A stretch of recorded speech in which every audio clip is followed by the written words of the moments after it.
আমেরিকার যে আপনার লস অ্যাঞ্জেলেসের শহরে, ক্যালিফোর্নিয়া শহরে এমনভাবে দাউ দাউ করে আগুন জ্বলছে যে আগুনের সিঙ্গার আপনার 40,000 এলাকা পুড়ে ছারখার হয়ে যাচ্ছে। আর সে শহরটা আমেরিকার সবথেকে দামি নামি এবং গুরুত্বপূর্ণ শহর, সে শহরটা আজ পুড়ে ছারখার। আল্লাহর লীলা খেলা, আল্লাহর মহিমা। যেখানকার মানুষ বেবস্ত্র হয়ে খোদার তাড়নায় নিজের বাড়ি ঘর ছেড়ে, কোটিপতি অট্টালিকার বাড়ি সব ছেড়ে খাবারের জন্য হাত পাচ্ছে মানুষের দ্বারে, রাস্তায় বাস করছে তাম্বু গেড়ে। যারা কোটিপতি, যারা অট্টালিকা, যারা অহংকারে ডুবে থাকতো, যাদের শক্তির অর্থনৈতিক বল দেখাতো, তারা আজ রাস্তায় হাত পাচ্ছে ভিক্ষার ঝুলি নিয়ে, খাবারের জন্য দৌড়াচ্ছে, চারটে খেতে দাও খেতে দাও, খোদার তাড়নায়। আল্লাহর মহিমা বোঝা বড় দায়।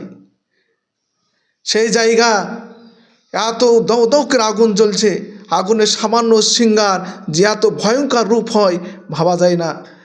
সেই আগুনের এত তেজ, 160 কিলোমিটার বেগে বাতাস বইছে, আর বাতাসের স্পিডে আগুন যেন কি এক জায়গা থেকে আর এক জায়গা, আর এক জায়গা থেকে আর এক জায়গা, 40,000 এলাকা পুড়ে ছারখার হয়ে যাচ্ছে। আগুনের তেজ থামানো ওদের পক্ষে সম্ভব হচ্ছে না। এত প্রযুক্তি, পৃথিবীর সেরা তারা প্রযুক্তি চালিয়েও তারা কোনো রকম আগুনকে দাবাতে পারছে না। বিভিন্ন কৌশল করে বিমান, হাজার হাজার লক্ষ লক্ষ বিমান তারা আকাশে উড়িয়ে সামনে কাছেই তাদের নদী, সেই নদী থেকে পানি তুলছে আর ঢালছে। পানি ঢাললে তো আগুন লিভে যাওয়ার কথা, আগুন তো লিভে যায়, আগুনের স্পিড কমে যায়। কিন্তু আল্লাহর মহিমা দেখুন, পানি ঢালছে, আগুনের স্পিড আরও বেড়ে যাচ্ছে, পানি ঢালছে, আগুনের স্পিড আরও বাড়ছে। আশ্চর্য, আশ্চর্য। তারা বিভিন্ন কৌশল করে তাদের প্রযুক্তি সব শেষ, ফেল হয়ে গেছে। শেষবেলায় বলছে আর আমাদের দ্বারা হচ্ছে না, মৌলবীদেরকে ডেকে তোমরা একটু চেষ্টা করো, আজান দিয়ে এটার ব্যবস্থা করো, আজান দাও, দিয়ে তোমরা যেন আগুন লিভে যায় তার ব্যবস্থা করো। সুবহানাল্লাহ। কিছুদিন আগেকার একটু কথা খেয়াল করি, সেই জায়গাটায় কারা বাস করতো জানেন? সেই জায়গাটায় বাস করতো পৃথিবীর বড় বড় তারকারা, অভিনেতা, হলিউডরা।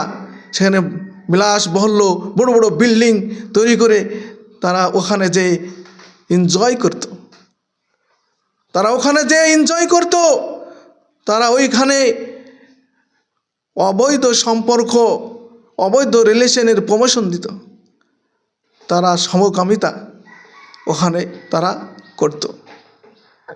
সমকামিতা এত একটা বড় গুনাহ, যে গুনার কারণে লূত আলাইহিসসালামের কওমকে, বংশধরকে আল্লাহ পাক নিমূলে ধ্বংস করে দিয়েছেন। জায়গাটা পুরো, তাই সে দেশটাকে উল্টে দিয়েছেন, যার কারণে সে দেশটা এত নিচু। পৃথিবীর মানচিত্রে যদি দেখুন তো পৃথিবীর সব থেকে নিচু জায়গা ওইটা। আর ওখানে এত পানি, যে পানি লবণাত্মক পানির কারণে সে পানিটা কেউ ব্যবহার করতে পারে না, কেউ খেতে পারে না, কেউ ওটাকে ইউজ করতে পারে না, কেন আল্লাহর গজবের জায়গা। কিছুদিন আগে ইতালি, সেই জায়গাটাও আল্লাহর আযাবের আগুনে পুড়ে ছারখার করে দিয়েছে। এসব নজরানা, এসব নাজির ইমানদারদের জন্য একটা শিক্ষণীয়। তাই আমাদেরকে সাবধান হতে হবে, বুঝতে হবে, শিক্ষা গ্রহণ করতে হবে। এই যে আমেরিকার দাবানল আগুনের চিঙ্গারি, এটা কিসের জন্য আসলো, কেন আসলো, এর পেছনে কারণ একটু পিছন দিকে তাকিয়ে দেখেন। কিছুদিন আগে ডোনাল্ড ট্রাম্প কি বলেছিল? 22,000 কোটি মার্কিন ডলার টাকা ইসরায়েলকে দিয়েছিল তো ফিলিস্তিনকে মার, ফিলিস্তিনকে মারার জন্য। আর তার স্বার্থ কী ছিল? ইলেকশনে ভোট যেন ইহুদিদের ভোটগুলো আমি নিতে পারি, ইহুদিদের ভোটগুলো নেওয়ার জন্য ইস্তেহার হিসাবে টাকা দিয়েছিল। আর ইসরায়েলরা ফিলিস্তিনের অসহায় মানুষদেরকে কিভাবে মারল সবাই দেখেছেন খবরে। তারপরে সে প্রতিশ্রুতি দিয়েছিল ডোনাল্ড ট্রাম্প, আমি যদি গদিতে বসি, আমি যদি প্রধানমন্ত্রী হই, শপথ গ্রহণ করে ফিলিস্তিনকে জাহান্নামের একটা টুকরা বানিয়ে দেব, সবকে নিমূলে ধ্বংস করে দেব, পুড়ে ছারখার করে দেব। দাদাগিরি, তোমার মতন কত দাদাকে আল্লাহ কাদায় ঢুকিয়ে ডুবিয়ে মেরেছে নীল নদে। ফেরাউনের মতন পৃথিবীর বড় বাদশা ছিল, তাকে আল্লাহ পাক নীল নদে ডুবিয়ে মেরেছে। জেনে রাখবে, আল্লাহ ছাড় দেন, ছেড়ে দেন না। যখন গুনাহ করতে করতে, পাপ করতে করতে সীমা লঙ্ঘন করে ফেলবে, সীমা অতিক্রম করে ফেলবে, তখন আল্লাহ পাকড়াও করবেন। আল্লাহ পাক বলেছেন, ইন্না বাতশা রাব্বিকা লাশাদীদ। আল্লাহ পাকড়াও করবে, পালানোর কোনো জায়গা থাকবে না। তোমার কোনো প্রযুক্তি, তোমার কোনো ক্ষমতা, তোমার কোনো বৈজ্ঞানিক সাইটিং কিছুই কাজে আসবে না, সব বেকার হয়ে যাবে। বুঝো, বিবস্তভাবে রাস্তায় দাঁড়িয়ে থাকা, হাত পাতা কতটা কষ্ট, ব্যথা। ইসরায়েলরা যখন ফিলিস্তিনকে বোমা মেরে হসপিটালে বোমা মারল, সেই করুণ কাহিনী কে না জানে। কারো বিবি, কারো স্বামী, কারো বাচ্চা, কারো পিতা মাতা ওইখানে বোমা বাস্টে মৃত্যু হয়ে পড়ে রয়েছিল। এমনকি একটা ঘরে বন্দি করে আগুন লাগিয়ে দিয়েছিল। তখন তারা দোয়া পড়েছিল, রব্বানা আখরিজনা মিন হাযিহিল ক্বরিয়াতিজ যালিমি আহলুহা ওয়াজআল লানা মিন লাদুনকা ওয়ালিয়্যা ওয়াজআল লানা মিন লাদুনকা নাসীরা। সে করুণ কণ্ঠে, সে অন্তরে কান্না কণ্ঠে, দুঃখ ভরা বেদনা নিয়ে তারা আল্লাহর কাছে ফরিয়াদ করেছিল।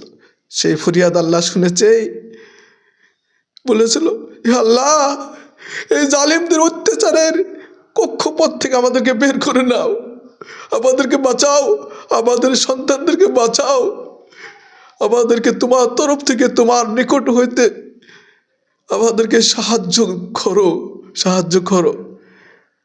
তা আল্লাহ তাদের দোয়া শুনেছে। মাজলুমদের দোয়া কবুল হবেই, আল্লাহ শুনবেই। তাই মাজলুমদের দোয়া শুনেছে। তা আমেরিকার সমস্ত প্রযুক্তি, সব শক্তি বিনাশ শেষ, তাদের কোনো শক্তি, নেতাগিরি, কোনো জ্ঞান গরিমা কাজেই আসছে না। সে আগুনের ফুঙ্গার চলছেই। ইতিহাসের দিকে তাকিয়ে যদি দেখেন, বড় বড় নমরুদ বাদশাকে, কত বড় বাদশা ছিল, তাকে একটা মশার দ্বারাই